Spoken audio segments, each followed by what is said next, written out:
So next up Ubisoft. is Ubisoft. What a weird opening this was. Yeah. Now this is a game. Well, This is something that was been leaked. yeah. And some people weren't sure if this was just really good fan art or if this was an actual title of a game. Yep. Mario Rabbids Kingdom Battle. So they Or have Mario mixed, plus Rabbids. Yeah, Mario plus Rabbids. So Nintendo partnered up with Ubisoft to make a turn-based strategy game. Let's just call it what it is. Mario XCOM. Mario XCOM, yeah. I have never been so weirdly excited for a game. Like, Well, just the opening of this conference was it kind of set the tone for it, to be perfectly honest, because you had Miyamoto coming out with a gun. yeah, like a little Mega Man looking arm blaster thing. Yeah, and gave it to the gave another one to the presenter. I can't remember who it was. It was Yves Guillemot, however you say it, the head of Ubisoft. Yeah, no Alicia Tyler this time, which I'm sure greatly disappointed you. I was so sad that Aisha Tyler was gone. I was like, okay, she's gonna come out after this, right? But no. Oh, How man. about now? I was so sad. She'll be with the dancers, right? No? Yeah, I was so sad. But this isn't quite Mario XCOM because it does have some running around, almost platforming bits, but it's also a lot more movement-based than XCOM, which kind of caught me off guard. Yeah, I liked it though. I liked that aspect. It a little more active, a little more like you can. The thing that I thought was neat was that you could like use other characters to boost your movement by like having them give you like an assisted jump, so you can get on. Yeah, there's around assisted things. jumps, and there's also, of course, since this does take place in the Mushroom Kingdom, granted the rabbits have kind of screwed things up because they're rabbits. There's warp pipes around, so you can go into a pipe and come out somewhere else on the battlefield. Yeah. And the combat is limited to specific battlefields and the running around bit, so you're never really ambushed from the looks of things. And poor Luigi got replaced by a rabbit, and he didn't even show up in anything except firing his gun once. Yeah. But I liked Rabid Luigi. It was funny. But I was never really too much on the rabbits. yeah, I mean they've had some fun games, you know, but whenever this was first leaked or rumored or whatever, I was like, that's stupid. This is going to be terrible. And I wasn't expecting it being this. I did a complete 180. Well, I heard it was going to be like some kind of like strategy game or something, but I was thinking like Paper Mario-esque, which still wouldn't have been so bad, but I was like, I just didn't think they could pull it off. I thought it sounded real dumb. And then I saw it and I was like, okay, this looks real awesome. I was completely wrong. Yeah, see, I didn't even hear the rumors that this was going to be a strategy game, so I wasn't sure. Well, one, if it even existed, because, it was still at the rumor phase. And two, what it would be. I was expecting some sort of, like, brawler, most likely. Yeah. And I like that the stipulations for allowing Mario to be licensed to Ubisoft was that they didn't make a runner or a platformer. Yeah. Which, I'm fine with that. I'll take this weird strategy game. Yeah, definitely. I'm genuinely like on the verge of buying a Switch this year. And this was one of the games that's pushing me to the edge. Like, at some point, I was going to buy a Switch. Maybe next year or the next year when they come down in price and they have some good bundles. But I saw a couple of Switch games combined with what's already out that I'm like, oh, I might buy one this year. Maybe. I don't know yet, but this is definitely one of the games that's pushing me to the edge to buy a Switch. So you're saying that they caused your opinion to switch? Bravo. Yes. Next was Assassin's Creed Origins, which we'd already seen. Yeah. And Now, I'll tell you one thing. When I think of ancient Egypt, I think of the blues. What about you? Yeah. Yeah. Absolutely. But I do have a note here that I'm going to read this verbatim, all right? Okay. This was after the trailer. Are you fucking kidding me? Capturing a small monitor on a table with no goddamn direct capture of fucking gameplay? Are you fucking ashamed of showing off your goddamn gameplay? Why would anyone tune in for more after this? Ooh, angry pants came out of that and then, what a fucking joke of coverage. If you don't know what I'm talking about, after they showed the trailer, they said, okay, well, we're going to show you a little bit of gameplay. And they have a couple people sitting around a table, and they shot a monitor sitting on the table over the guy's shoulder. And the monitor's brightness wasn't even up, so you could barely see the gameplay. And it was just absolutely terrible. It's the worst gameplay coverage I've ever seen. Yeah, it was real bad. It's worse. It's worse than camcorder Let's Plays. I kept thinking during that, well, this is just going to make the graphical downgrade less noticeable. Yeah, supposedly it was. Well, I did check out the after the fact because I was catching the VOD at this because I missed the conference live. Otherwise, you would have gotten those notes on Twitter, by the way. So be thankful you didn't get the live rant. And I probably would have been a lot more colorful then. But I did skip ahead after the fact just to see, about 15, 20 minutes in. And they at least had direct game capture, but it's just, what were they thinking? They weren't. Okay, so next up. Since I had to get my angry pants out on that. Yeah, I was really excited about The Crew 2. Well, my first note for this was, well, someone's watched Inception. Yeah. Yeah, that is very true. I didn't make that connection either, but that's good. No, I'm really looking forward. Yeah, this looks really good, particularly because they're bringing in a lot more motorsports. Yeah, they're bringing in all the motorsports. Yeah, they have airplane racing, stunt flying, and just general airplane racing, which you don't see very often in gaming in general. Motorcycle racing, boat racing, both open water and river racing. I'm just hoping that they improve the physics because I had some weird physics things go on in the Crew 1. Yeah. And it does look like there's a bit of a graphical upgrade, but will it last? Don't know. I mean, the original Crew I thought looked well enough. I mean, car games. I guess this isn't entirely a car game, but this wasn't the cars, but this was the environments more paid attention to. Oh, I got you. Yeah. I like this. I really like this because my biggest problem with The Crew was that I felt like they mucked up the open world. Well, I had a couple problems with The Crew. They also had shitty driving mechanics. Even with all of the assists off, it was so easy to handle those cars. Yeah, The Crew was very arcadey, which is more my style of racing than yours. But I had a couple problems with The Crew. One, I called it the most lonesome MMO game I've ever played. Yeah. Where the world around you is kind of instanced, and you usually only see just 2 or 3 people at a time. Which I do understand why they did that, because if they had everyone out there, it would be gridlock. But the thing is that also, whenever you're coming into the main city the first time, I think it was Detroit, I'm pretty sure it was, you saw all the other cars, so you get this feeling of, oh wow, there's going to be so many drivers on the road, then it's a ghost town. Even though I know that there's drivers out there, I know that there's at least some people playing, but there isn't. And also, they made it where certain disciplines didn't matter at certain points. What they did was there was 4 different areas of the map. And each map section was pretty much devoted, not completely, but pretty much devoted to a specific type of racing. So you had the street racing, then you had off-road racing. Then you had raid racing, which is like off-road racing, but without the roads. No, off-road racing. Keep up with me here. And then you went back to street racing with supercar racing, which is essentially street racing, only with a lot more high-end cars and a lot faster.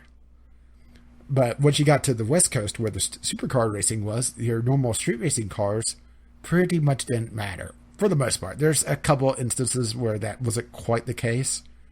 And also, once you're on the West Coast, the off-road racing didn't matter that much because you already had the raid racing. And that's, kind of canceling out one another. Maybe that's part of the reason why they're going with motorcycle racing, boat racing, and airplane racing on top of street racing. Car racing, I guess is the better term for it. Is so that diversity doesn't cancel out one another. And then silence. You've just played The Crew a lot more than me. I had massive performance issues with it, and then I didn't like it because the driving mechanics were so bad. I had performance issues in the cities. I think it just didn't... Once I got outside the cities, it ran okay. It wasn't perfect, but it was all right. And I wanted to at least try it, and I got to the end of the story. Yeah. My CPU And the thing is, after you finish your driving force, the main story, it was pretty much just a grind fest. Yeah. My CPU was constantly pegged at 100%. I just don't think it liked my system configuration. But, yeah. I am looking forward to this, though. I love the idea of multiple motorsports, and, like you said, you don't see plane racing very often, and also you don't see boat racing very often either. Or even motorcycle racing you don't see too often. I mean, it's the most common of these three, but still a rarity. Yeah. So I'm really looking forward to it. Also, I like the fact that it looks like it's a lot... I mean, I'm sure there's still going to be open world components to it. Obviously, there's street racing. But I like the fact that it looks like it's a lot more focused around like track racing and these events. It looks like there's more track racing. That's the thing. Because there was track racing in The Crew. There was some. A rarity. Yeah. But I like the fact that seems to be a little bit more in focus this time. So, but I do wonder just how the airplane racing is going to be, because that is a completely different discipline. Well, I guess boat racing could be the same thing, but completely different mechanics wise and physics wise than car racing and even motorcycle racing.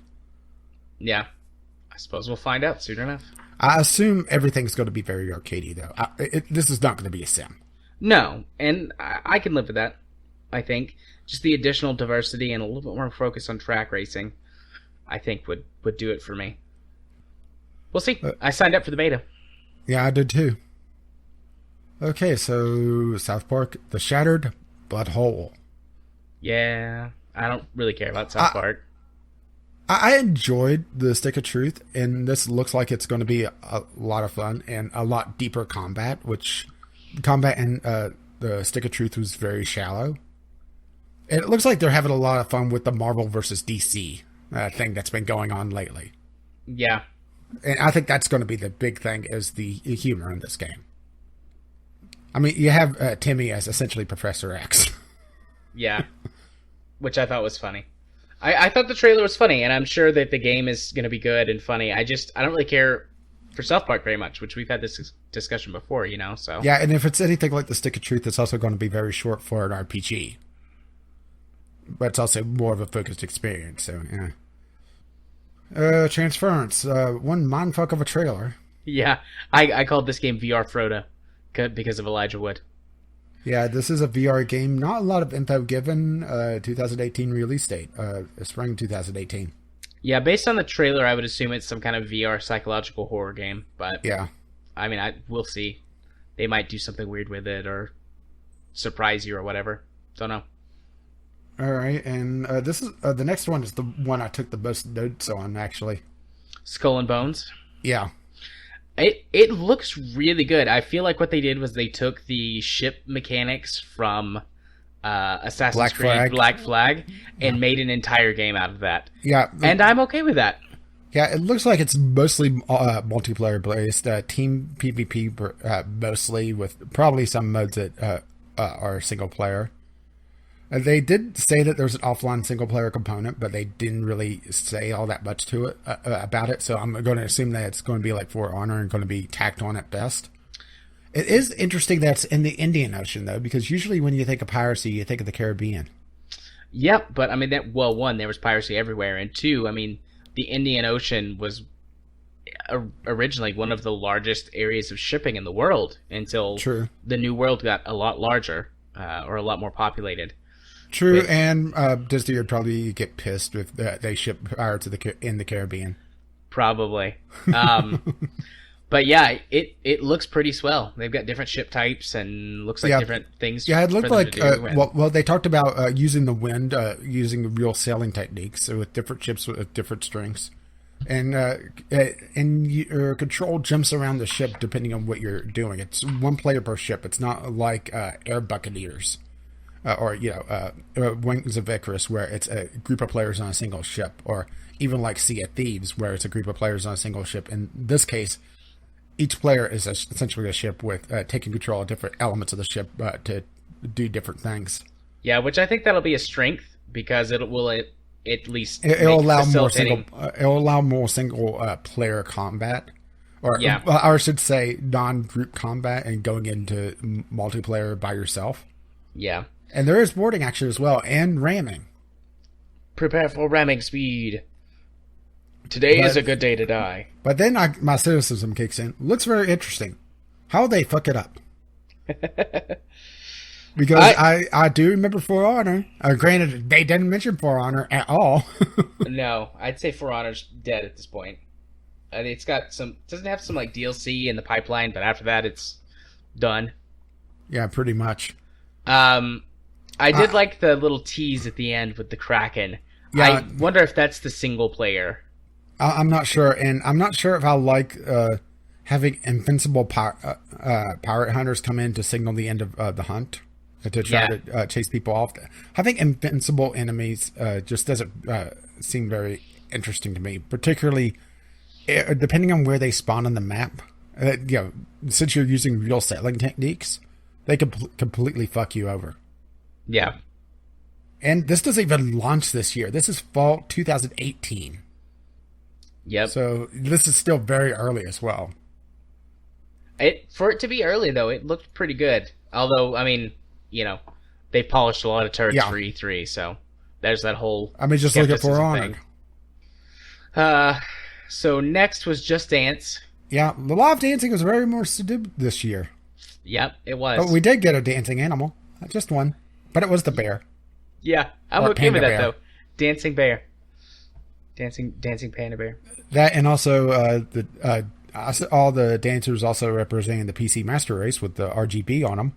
Yeah, I thought that was really cool. At first, I thought that they were going to have some kind of Tron game, because the song that they used started out very much like the Tron Legacy songs. Yeah, it was weird that the dancing was so subdued after so many years of them just going overboard with it. Maybe they're trying something different. Maybe either Ubisoft that, or has learned maybe a they got lesson. complaints. I don't know, because they didn't have Alicia Tyler either.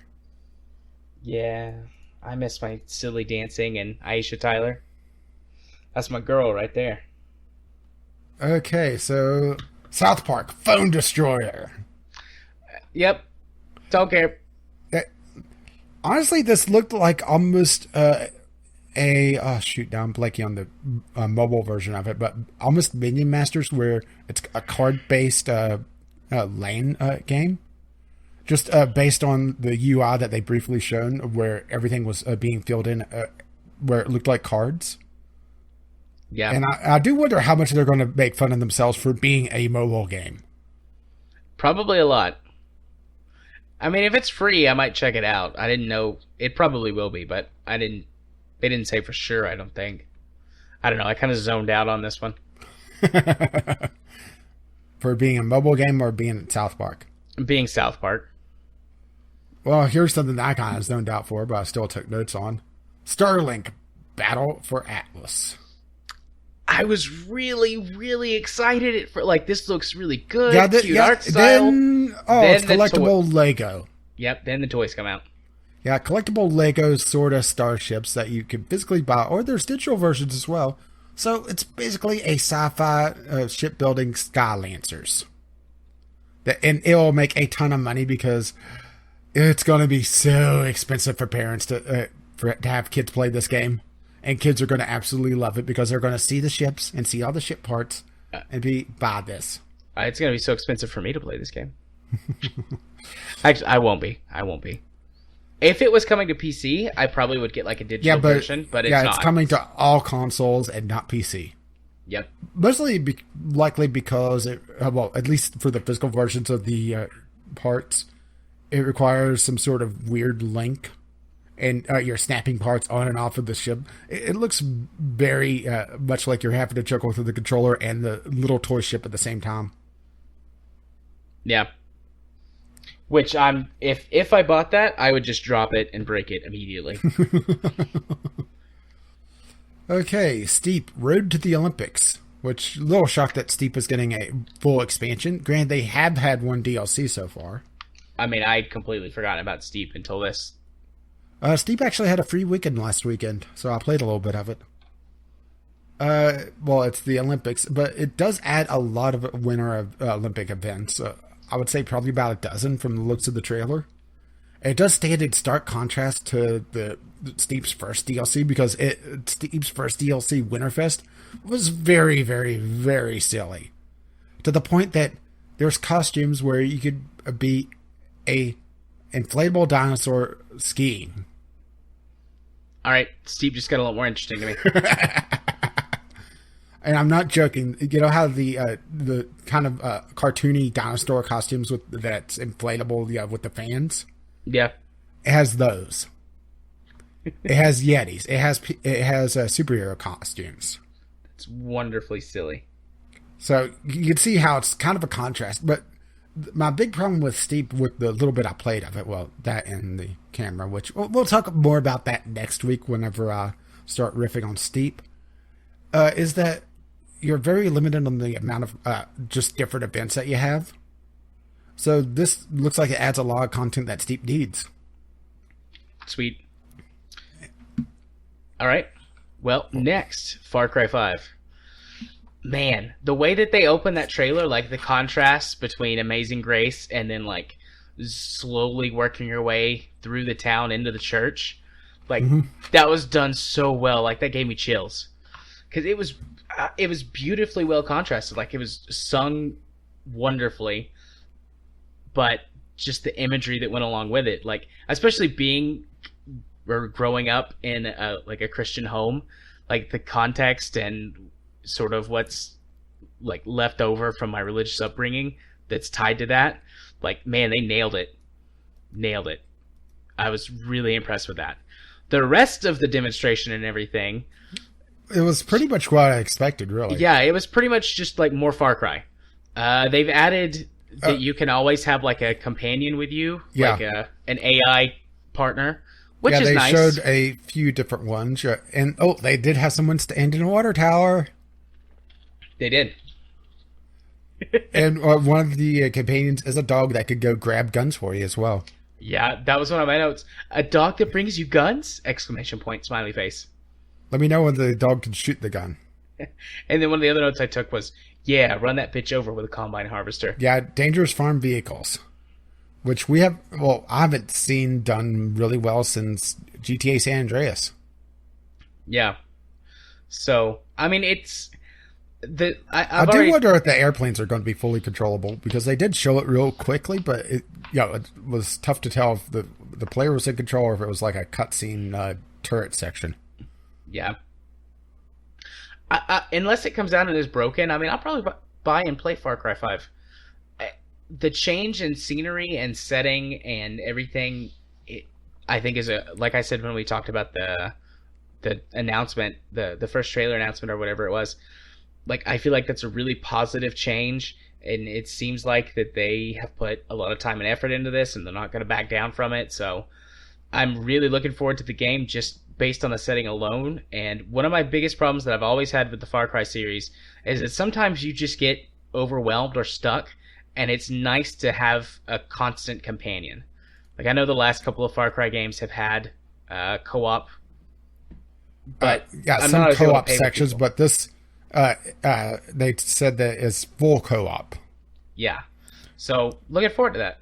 Like Far Cry 3, it's its own little separate mini campaign, which doesn't seem very interesting to me. And then Far Cry 4 had drop in, drop out co-op, but it still had certain areas where you couldn't use it.